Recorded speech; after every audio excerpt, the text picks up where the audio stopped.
Hi అండి. నమస్తే. Welcome to అమ్మాయి లోకం. అందరూ ఎలా ఉన్నారు? నేనైతే చాలా బాగున్నాను. మీరందరూ కూడా బాగుండాలని మనస్ఫూర్తిగా కోరుకుంటున్నాను. ఇవాళ మన రెసిపీ వచ్చేసి అరటి పువ్వు వడలండి. ఎలా చేయాలో చూద్దాం. స్కిప్ చేయకుండా చూడండి. ముందుగా వచ్చి అలసందలు ఒక కప్పు తీసుకున్నామనమాట. తర్వాత 2 టేబుల్ స్పూన్లు పచ్చిశనగపప్పు. వీటిని నీళ్లు పోసి మంచిగా కడిగేసుకుందాము. ఒక 2 సార్లు కడుక్కుంటే సరిపోతుందండి. కడిగేసుకున్న తర్వాత ఈ నీరంతా వంపేసుకొని మంచినీళ్ళు పోసి ఒక 2 గంటల పాటు నానబెట్టుకుందాము.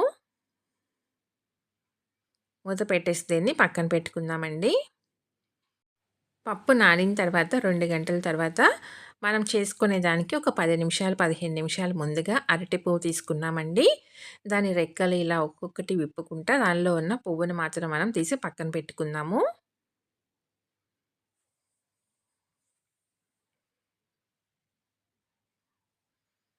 మనకి చేసుకోవడానికి కొంచెం టైం పడుతుందండి. పువ్వు మనం క్లీన్ చేసుకోవడానికి.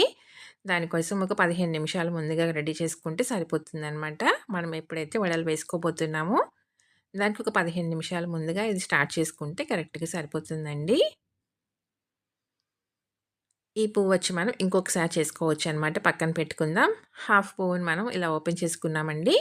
మిగతా సగాన్ని మనం ఫ్రిడ్జ్‌లో పెట్టుకున్నామంటే ఇంకొకసారి వడలకి వస్తుందనమాట. ఇప్పుడు ఈ పువ్వులో వచ్చి మనకి ఇలా హార్డ్‌గా ఉన్న ఈ పార్ట్ తీసేసుకోవాలండి. తర్వాత ఇక్కడ చూసారు గదా! తెల్లగా రెక్కలాగా ఉంది కదా! ఆ 2 తీసేసుకోవాలనమాట. లేదంటే చేదొస్తుంది వడలు. ఇంకొకటి కూడా చూపెడతాను చూడండి. ఇలా హార్డ్‌గా ఉన్న పీసు. తర్వాత ఈ తెల్లగా రెక్కలాగా ఉంది కదా! ఈ 2 తీసేయాలండి. క్లీన్ చేసుకున్న పువ్వంతా ఇలా పక్కన పెట్టుకున్నామనమాట. ఇక్కడ చూడండి ఇదంతా వేస్ట్ అండి. తీసేసుకోవాలి. లేదంటే మనకి వడ అనేది చేదైపోతుంది. ఇప్పుడు ఒక గిన్నె తీసుకొని దాంట్లో ఒక కప్పు మజ్జిగ వేసుకుందాము. మనం క్లీన్ చేసి పెట్టుకున్న అరటి పువ్వుని సన్నగా దీనిలో తరిగి వేసుకుందామండి మజ్జిగలో. లేదంటే మనకి నల్లగా అయిపోతుందనమాట అరటి పువ్వు అనేది.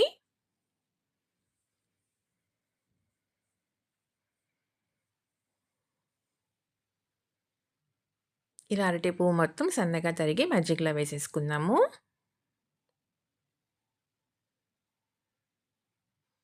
అంతేనండి. ఇలా వేసి దీన్ని పక్కన పెట్టుకుందాం ఇప్పుడు. ఇప్పుడొచ్చేసి పప్పు నానుంటుందండి చూద్దాము. పప్పు చక్కగా మనకి నానింది.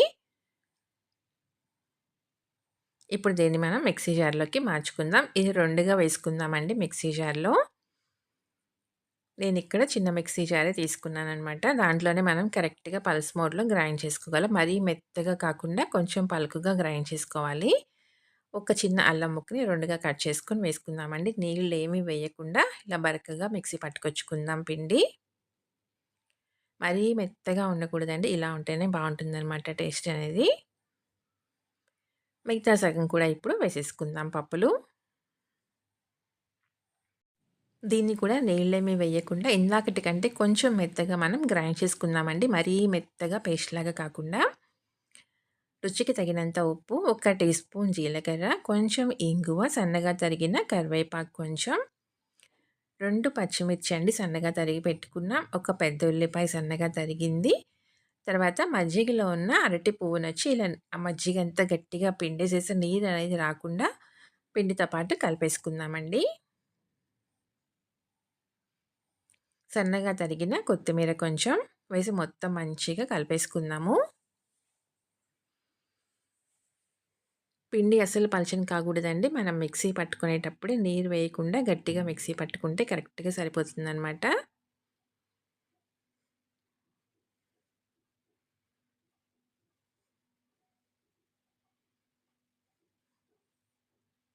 మొత్తం ఇలా మంచిగా కలిపేసుకోవాలి. కలిపేసుకున్న తర్వాత కన్సిస్టెన్సీ మనం చెక్ చేసుకుందామండి. కన్సిస్టెన్సీ మనకి గట్టిగా ఉండాలి. చూడండి ఇలా ఉంటే సరిపోతుందనమాట. ఇప్పుడు దీంట్లో వచ్చి ఒక టేబుల్ స్పూన్ బియ్యం పిండి వేసుకుందామండి. మనకి బైండింగ్‌గాను ఉపయోగపడుతుంది. తర్వాత నీరేదైనా ఉన్నా గానీ మంచిగా పీల్చేసుకుంటుందనమాట.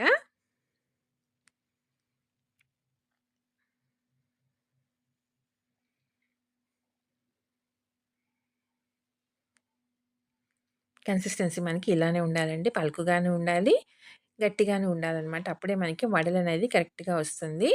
ఇప్పుడు మనం చిన్న చిన్న వడల్లాగా ప్రిపేర్ చేసుకుందామండి. అరటి పువ్వు ఉండటం వల్ల ఏంటంటే మనకి వడలనేది కొంచెం పగిలినట్టుగా వస్తుంది.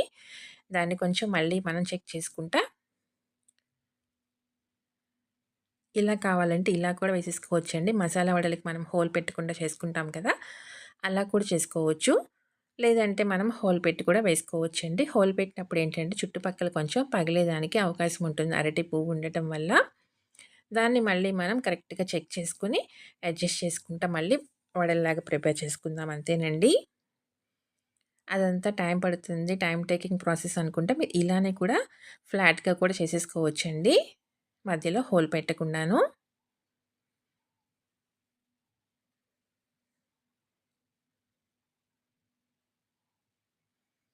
ఇలా రెడీ చేసేసుకొని అన్నీ పక్కన పెట్టుకుందామండి ప్లేట్‌లో.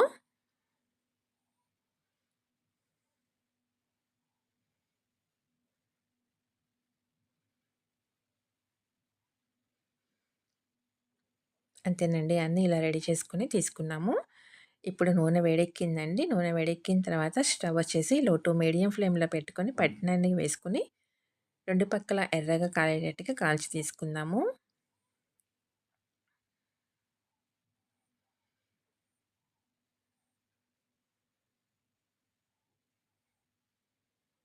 ఒక పక్క మనకి కాలిన తర్వాత దీన్ని రెండో పక్కకి మార్చుకుందామండి.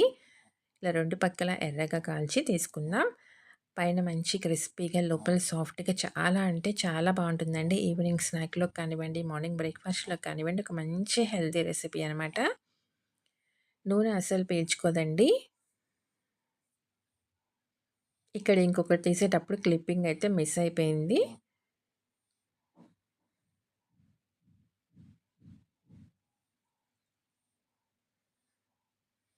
ఈవినింగ్ టీ టైమ్‌లోకి ఒక మంచి స్నాక్ రెసిపీ అండి. పిల్లల నుంచి పెద్దవాళ్ళ దాకా అందరికీ నచ్చుతుంది. ఎన్నో ఆరోగ్య ప్రయోజనాలున్నాయండి అరటి పువ్వులో. మామూలుగా అరటి పువ్వు వచ్చేసి ఎవరికీ కూడా అంతగా నచ్చదనమాట. కానీ ఇలా వడల్లో వేసుకొని ట్రై చేసి చూడండి. చాలా అంటే చాలా బావుంటుందనమాట. చూసారు కదా! మంచి క్రిస్పీగా ఫ్రై అయిపోయినాయి. తీసేసుకుందామండి. అన్నీ ఇలానే మనం రెడీ చేసుకొని తీసుకుందాము. చూసారు కదా! ఎంత క్రిస్పీగా వేగినాయనమాట. టేస్ట్ అయితే చాలా అంటే చాలా బావుంది. తప్పకుండా మీరు ట్రై చేసి చూడండి. మీకెలా వచ్చిందో కూడా నాకు తప్పనిసరిగా కమెంట్ చేయండి. అలానే వీడియో నచ్చినట్లయితే తప్పకుండా సబ్స్క్రైబ్ చేసుకొని ఒక లైక్ ఇచ్చేయండి. మీ ఫ్రెండ్స్‌కి, ఫ్యామిలీ మెంబర్స్‌కి షేర్ చేయండి. చూసారు కదా! మంచి క్రిస్పీగా టేస్ట్ అయితే చాలా అంటే చాలా బావుంది. తప్పకుండా ట్రై చేసి చూడండి. ఈ రెసిపీ అయితే ఇంతేనండి. రేపు ఇంకో కొత్త రెసిపీతో మీ ముందుకొచ్చేస్తాను. Thank you for watching.